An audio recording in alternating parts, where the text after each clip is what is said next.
After playing episode 5, I asked myself the question every Long Dark player has been asking themselves. Can the Wintermute story maps work in survival? And the answer is yes, though it will take a lot of work, and essentially each map will need to be redesigned to fit into survival. If only this was something Hinterland thought about while developing them, instead of waiting for after episode 5's release. But that's a discussion for another video. For now, let me get to work explaining how I think the new maps can fit into survival. Let's start by looking at the map of Great Bear Island. Right off the bat, I see 2 large open areas roughly where I would expect them to be for the new regions. Now, they could do like they did with the Tales from the Far Territory DLC and just throw the maps together in some other area of the island and have a separate map for that. But I feel like that's a little bit of a cop-out, misses out on the opportunity to expand the travel options for the player. Let me explain. Let's start by looking at Blackrock. At the end of episode 4, Will jumps into the river and is washed downstream to the north. He starts episode 5 here at the Blackrock foothills and has to cross the river and go through a mine to eventually reach the Suzuki radio tower. Honestly, I don't think this area is necessary to bring in. They could just save time by altering Blackrock and branching off the road to make a transition to Suzuki. That might be best. But if they were to bring this area in as a transition, I imagine they could make some open transition near the dam to the foothills region. And that would work just as a transition region to Suzuki Radio Tower, similar to how they did Keeper's Pass when they released episode 4. The mine would have to be reworked a bit to remove the requirement of having another person with you, obviously. But that shouldn't be hard. Just swap out the elevators with ones we already have in survival and put a ramp at the part where you have to boost J-sub. Getting through the mine would bring us to Suzuki. Or, like I mentioned earlier, just leave it all out and have us travel to Suzuki via a new road transition in Blackrock. Now, the Suzuki areas are some of what needs the most work. I really liked the idea of the Suzuki geothermal substations, but the map is a linear corridor and needs to be completely redone and opened up to feel more like a real region. Since that needs to be done anyway, I say put Suzuki Radio Tower, the building itself, up here. Think of this region as kind of like Zone of Contamination with the concentrator building, or Mystery Lake with the dam, right? Put the radio telescope here with an open area, and the substations can stay as they were. I think to keep with the area being a challenging one, it will have to come down to the weather and also putting in plenty of timber wolves, maybe even poison wolves, bears, and a cougar.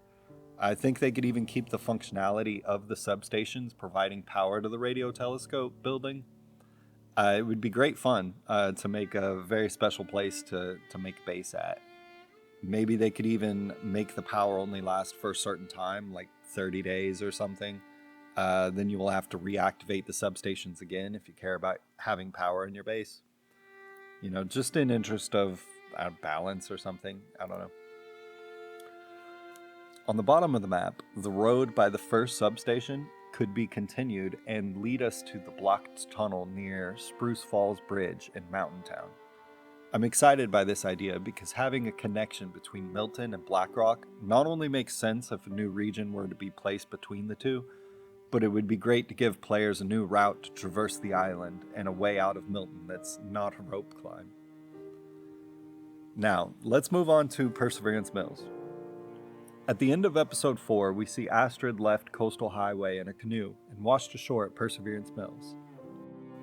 Obviously, it has to be a coastal area close to Coastal Highway, and I think this area right here serves us well enough.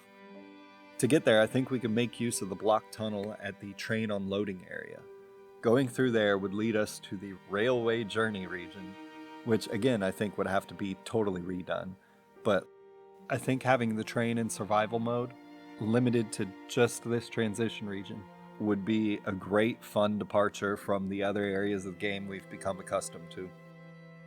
I've seen a lot of people wanting it added to all the rail areas of the game, making it a difficult late game project to forge rails with scrap metal to fix the rails. which is a cool idea, but I think it would be too much work for Hinterland. My idea for this is just to have it be a large transition area like Far Range Branch Line, and we could have our fun with the train here. Here's a crude map I whipped up as an example. In the center of the map would be the depot where the train spawns. And wherever you enter the region from, you will have to walk to get to the train, fix it up, and make sure you have plenty of coal to run it.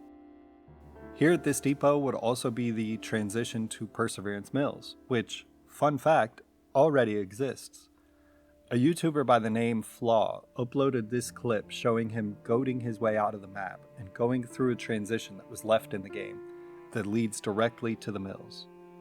My guess is at one point Hinterland wanted us to go past the mills to get to the railway journey region in Chapter 3, but perhaps ran out of time as they would have to finish the mills area and also script Heller to lead Astrid there.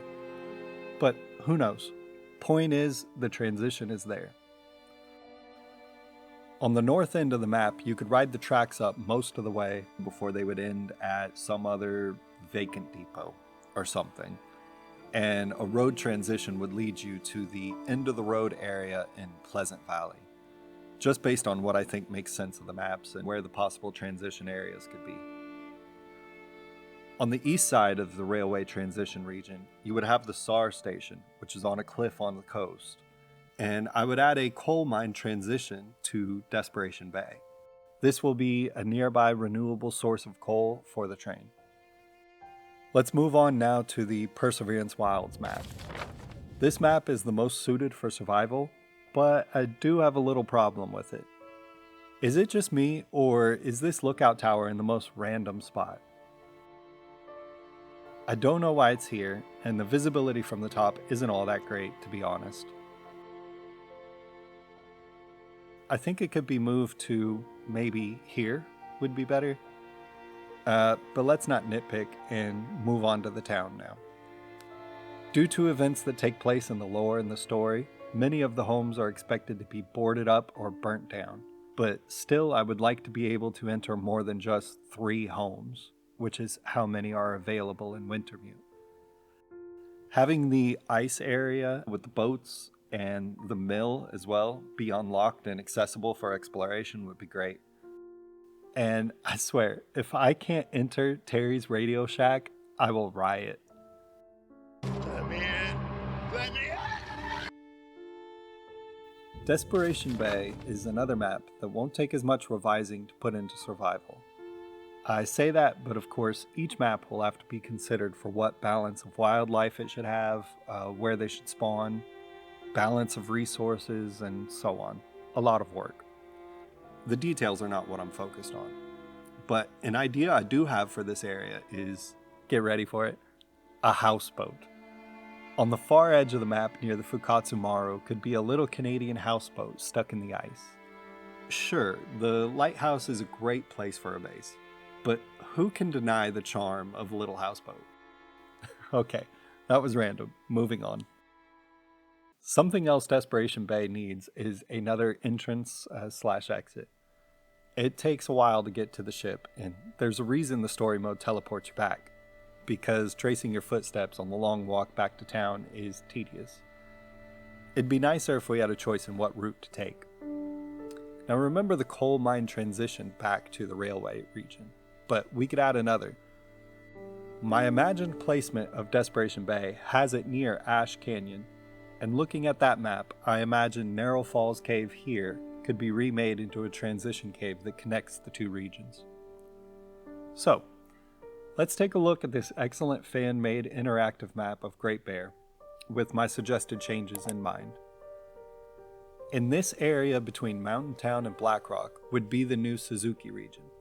It will connect to Mountain Town via the tunnel near the Spruce Falls Bridge on this road, and also connect to a new road branching off here from Blackrock. This will help fix the lore too, because Jace says she was driving past Blackrock to get to Suzuki, but people have mentioned before that doesn't make sense as the roads are currently. Now you could say she was driving from Keeper's Pass on the way to Suzuki when the Aurora killed her engine in Blackrock, because now there's a road connecting to Suzuki and it makes sense for her to be there. Over here, we have a lot of room for the Wilds, Perseverance Mills, and Desperation Bay. The end of the tracks in Coastal have a blocked tunnel. The area is called Train Unloading in the game, and that can be cleared to give a transition to the Railway Journey region, where we can have our little fun with the train and an exit to both Perseverance Mills and Pleasant Valley up here at the end of the road. Perseverance Mills will be here, roughly, and will be linked to the Wilds and Desperation Bay just as they were in Episode 5. The bay will be up here, and on the far end of the map from the lighthouse will be a cave transition to Narrow Falls Cave here in Ash Canyon. Now, just look at all the travel options the player has. If you wanted to get from Ash Canyon to Coastal Highway, you could take the normal route, or now you could go through Desperation Bay and the new railway region. Same with Mountain Town to Pleasant Valley. You can now go through Suzuki.